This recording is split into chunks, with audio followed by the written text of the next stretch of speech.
On that note, Juan, I want to ask you about this meeting in Washington, D.C. According to the Washington Post, bar and restaurant owners have been meeting with security officials to try to put some measures into place in case of a Paris-style attack.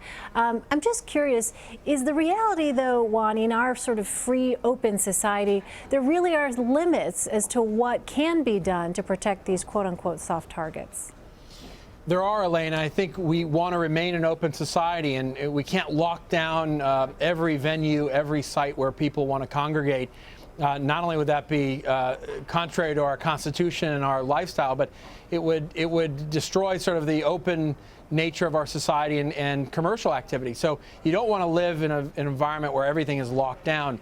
At the same time, what authorities are trying to do is to raise awareness about the fact that not only have you had these attacks abroad where shopping malls, cafes, restaurants, venues have been struck, but it's also a tactic of these terrorists at this point to try to animate and promote these kinds of attacks. It's in their propaganda, it's in their jihadi literature.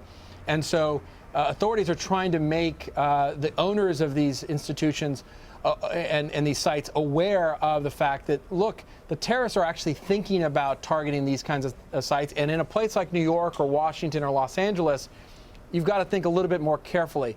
At the end of the day, Elaine, this is about awareness, prevention, deterrence, and the public sector, the authorities like the FBI and local police working closely with authorities to try to gather as much information and to try to prevent attacks before they happen. Nothing's foolproof. And unfortunately, in an open society, the bad guys can unfortunately get through the net once in a while. All right. CBS News senior national security analyst Juan Zarate, thank you so much for your insight. Thank you, Elaine.